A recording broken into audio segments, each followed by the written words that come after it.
All right, welcome back. We have the famous Matt Moss on here, and we just finished up doing a few interviews, which were phenomenal. So make sure you check them out. And but we're going to be talking right now about how do you get your music on The Big Bang Theory. So a little bit of an introduction. Matt, Mo met. Gosh, I think it's 2010 or 11 or 12. I think we worked out somewhere around there, and at a convention in LA, and then we just started kind of like just kind of doing some co-writes backwards and forth, backwards and forwards. I would do a demo and send it to him, and he'd produce it and put his magic on it, and then we, just upload it or send it to his publisher, or he'd introduce me to one of his publishers. I would introduce him to one of mine, and we just kind of like grew like organically like that. We just kept doing these tracks, and at one stage we said ourselves, is at the time Mudford and Sons was popular. Nears, was it Milo Green or something like that? Milo Green. So we had all these. We had these three kind of different, or there's a bunch of like that folksy kind of. I guess you'd call it folk rock or folk pop, maybe-ish. Maybe. Indie folk was another title. Indie folk. That's a good one. And so so we thought, well, let's do a collection of these. Let's do an album of these. And so then we started writing it, and I guess one of those tracks was a song called "Your Love Has Got Me." And, we submitted it to one of the publishers that we're both a part of. And it might have been, a year later? Yeah, that was like, wow. So, I'm trying to remember. See, I think maybe we wrote that stuff the end of 2012, maybe the beginning of 2013. No, it must have been in 2013, because then in 2014 it got placed. Oh, okay. Yep. I believe it was 2014 it got placed. Yeah, you're right. So that was about a year. Pretty quick, yeah.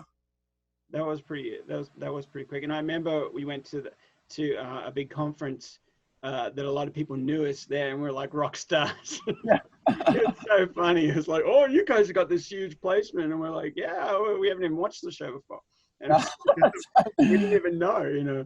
Like who? Yeah. And it's like, but yeah, it was so cool. And so I guess we wrote it in like, I guess we met in the end of 2011, maybe beginning of 12 or something. And then we must have gone back and forth, written a lot of songs that just maybe a lot. When I say a lot, probably I'm guessing 5-ish songs or something like that. We wrote, I thought maybe 15, 20 songs. But I mean, like we wrote them before we started that collection. That's right. Yeah. So it was only a handful before we started. Then we thought, okay, let's do this indie folk album. So do you remember what did I send you? Like, what did I send you a guide? Like, at the time we were just cranking stuff out. We were in our 20s. Well, you weren't, but no. But anyways, so like you may have sent me like 3-4 songs, and then I kind of listened through them, and like whichever one caught my ear, like I would just start on that, and then.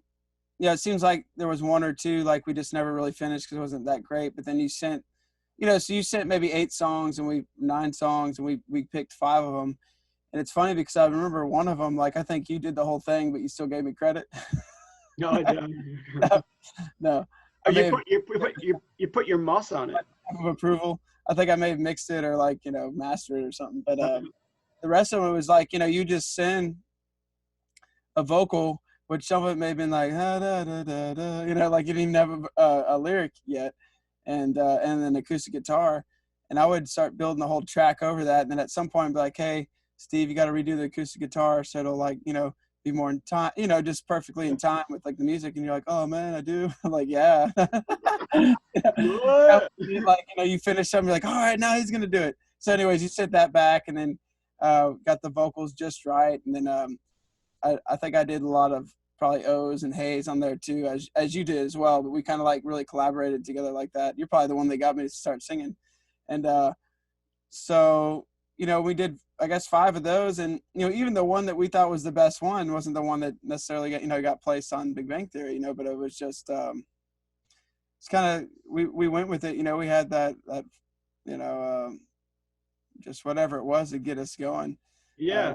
And 5 songs. That's interesting what you brought up about the co-writes, because so many times, and I obviously had to learn it the hard way too, where I'm as a guitarist, I'm writing this like demo rough idea, and I know what I'm saying. I know how I'm hearing it, and it's not there, but I'm hearing. I send it to you, and you're like, this is out of time. You got to fix this up, and it's so true. It was good lessons for any co-writer to be like, well, my job is to try and make your job easier. So let's do my part to the best that I can, and then we send it to you, and you do your best part. But so many times it's like you also brought up one of the co-writes, maybe it wasn't a 50-50 equal thing, but I know there's hundreds of other songs that it's a little bit of it. It's hard to get it 50-50 all the time. Sometimes you do a little bit more, sometimes you do a little less, and it just across the board, it's like, that's how it works, And so I thought that was really cool, just for anyone who's doing co-writes, that, it's like, you want to be someone who's easy to work with. You don't want to be like that guy that, I send my tracks to Matt, and Matt's like, oh my goodness, I have to redo everything. Another thing is, when you're starting to co-write with someone, it's usually good to feel like things are 50-50 for the first few tracks. That way, then after that, it doesn't even matter, because it's a good fit. I would say that's just an easy way to like nip that in the bud. It's just like, at first, like, be really fair with each other, more than usual. And then after that, be like, well, Matt only did 15%, and then, but good and well that, later on it might be the other way around, or, so.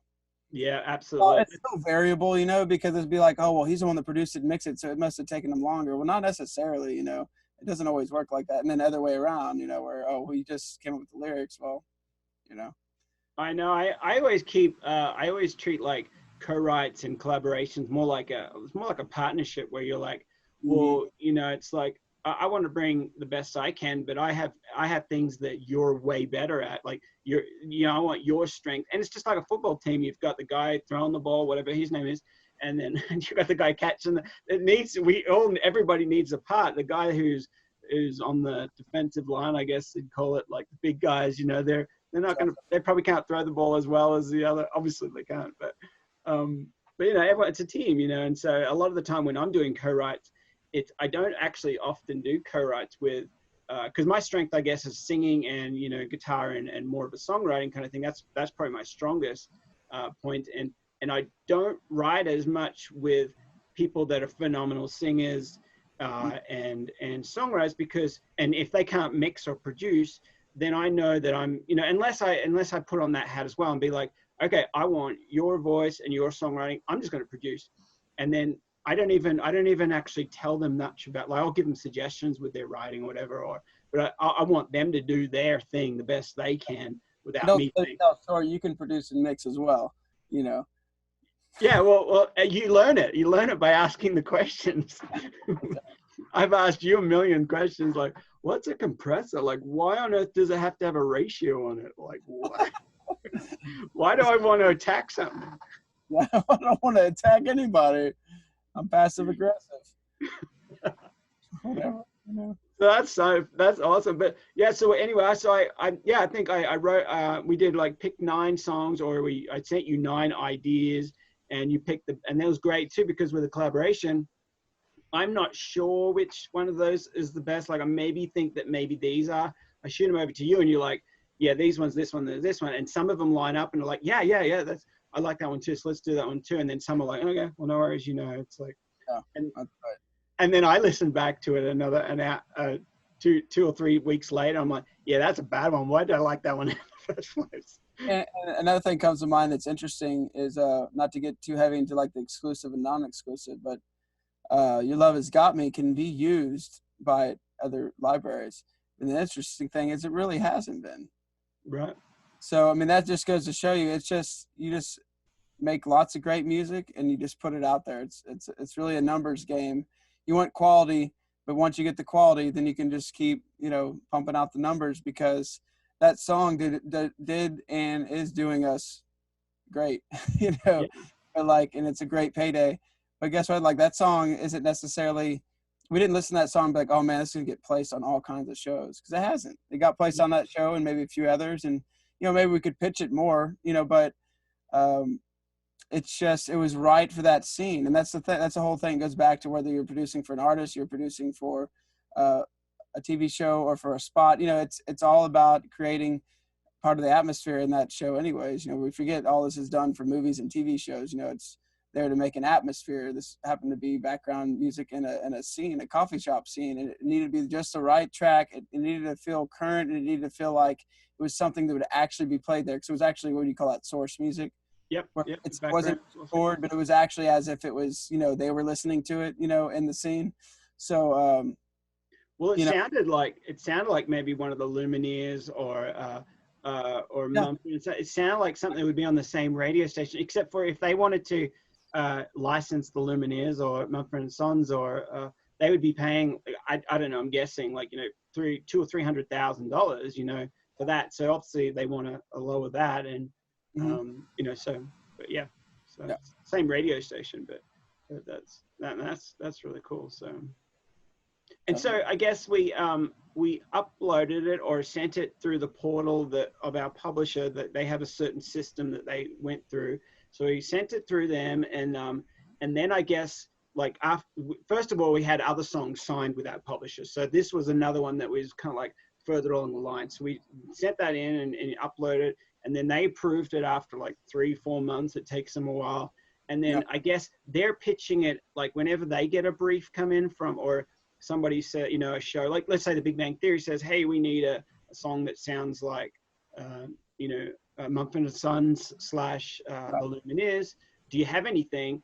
And then they go, yeah, we have this one track. And so they'll send it, you know, and they've probably done that. Like, I'm guessing if it placed a year later, they probably did it like 100 times that year. And with the particular one you're talking about, you can actually see a list of when and where they pitched, you know, as far as that they can take, you know, keep record of. Because I'm sure that these, what do you call them, agencies or, you know, production houses have access to actually search themselves too. Yeah. You know? And so that's a whole, you know, so a lot more people listen to it than we think, but the ones that they actually send out on request, like, hey, you do the legwork and send us what you think is going to work. You know, you'll see it. That one's probably been pitched through them, you know, specifically maybe 20 times. I mean, I don't know. You know, and a lot of the other songs through that particular publisher may have not gotten placed by them, but the Yellow Pioneer stuff that we did, which is the name of that project, got pitched too, but not picked up. You know, so then again, it's a numbers thing where it's the odds and a ratio. Yeah, exactly. So you'll get pitched a bunch of times. You know, obviously the first thing is you've got to get a song signed by a publisher. So you got to make that connection, get it signed, and then they're going to pitch it all day long. So if you have, Matt was recommending earlier that one of the biggest things that he wished he had or would tell newbies is patience. You know, if you've got to have that patience, know that you've done that song, you've signed it, you're on the right track, they're pitching it. It's going to stick one day, but just forget about it and just keep working on your other stuff. And because it took 2 years later, and then that song on the Big Bang Theory, every single time that it gets placed, and the Big Bang Theory is so successful that's going to keep, I'm guessing another 20 years of maybe even longer of them just playing it on TV and around the world. It's syndicated, and that means that we get paid every single time. We get a little bit of royalties that keep coming in. It's just so cool. So not only, what was it TBS was the original? TBS, So then after that, you know, other syndication basically means that other networks will pick it up and play it and rerun it too. So it's not just TBS, and then you have streaming and everything, and then it goes overseas, you know, so some of it, and then the upfront money we made from it took probably about a year, so it's not really upfront. But yeah, I know. Money works if you know, like, oh, what's the upfront? Because you could actually get the upfront after the royalties, because royalties can come in as early as like 9 months after. And that's kind of okay to add to the patience game. It's like, okay, I wrote the song, we released it, got it signed, it's getting pitched, it got placed in the show. Now when it's a bigger placement like that, you'll actually know beforehand. If it's like for some of these reality shows, you won't know until the statement comes. So then it could be 9 months to a year after that you even get paid for it. That you even get paid, yeah. That's the process of it. So it's definitely like you got to be in it for the long haul, you know. And you know, so what does that look like for me? I just wanted to do music, so I continued to play gigs. I record people, I produce people, I did the film and TV, and I still like to do all that. But what happens is once you, like, if I just wanted to do more film and TV, well, now it's coming to where I can do just more of that, or maybe it's, comes a quarter to half to 75% of your income. And other people, they just have to keep their day job while they're doing that, because the only kind of music they do for a living is the film and TV. So just gotta be smart about it, though. You want to be able to spend enough time to get good at it, but at the same time, you want to be able to still make a living. Yeah, you do. For sure.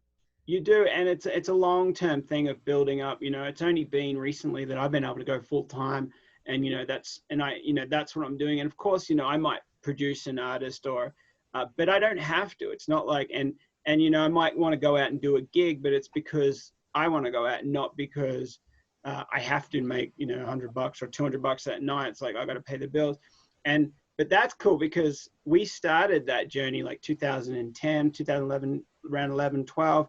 We started realizing that, having a royalty income and a stream of income flowing in will enable you to have the freedom. Like, I have so many buddies right now, with this COVID-19 going, all the restaurants are closed, all the bars are closed, and they can't gig, and that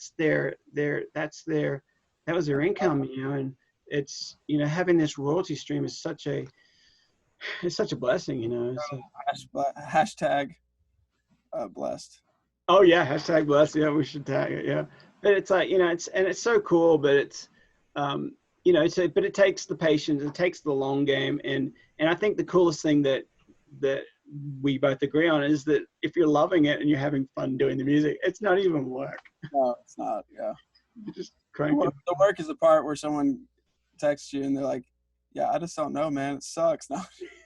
I don't get those anymore. It's more of like, just a laundry list of particulars to fix. But yeah, early on, I mean, I would say that's, for me, it was just one of the hardest things to get over, is to push through all that, to know that, like, that's what's going to make you better, and this is a part of it.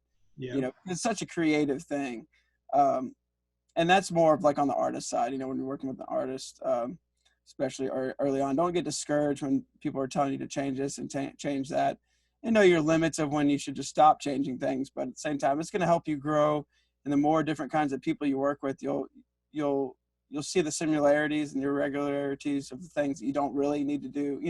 Yeah. So, and that's right. That's really cool, man. That's really good. Well, of course, we were stoked when we first got it, and we're just like, man, all of our buddies and all people that we didn't know were coming up to us at that conference in 2014, I think it was, after the placement. Like, I think we got the placement, like, it must have been 2 weeks or something before this big conference in LA, and everyone's like wanting to meet us, and it was just like, we're like, wow, and everyone's talking about us on panels, like, Matt Moss and Steve landed the placement. It was really kind of cool at that time, and it was like, I think I can't remember off the top of my head, but I'm pretty sure we made some connections just because we had the credit, just because it's like, yeah, so many people like, oh, you're legit because you have a credit, but we didn't. We were what you would call legit. Like, what's legit? Like making music before that. So it's like, but yeah, you just got to put the time into it. That's it, and then something will stick, and then that'll build more and more momentum. Things will start to grow exponentially after that. Yeah, absolutely. Well, cool, man. Well, let's go to a part 2 where we break into. Let's dive deep into your production, into your mixing, and I might have a billion questions for you, because this is it, man. This is your world here inside the box. So all right. So stay tuned for the next video, and we'll see you then. All right. Bye.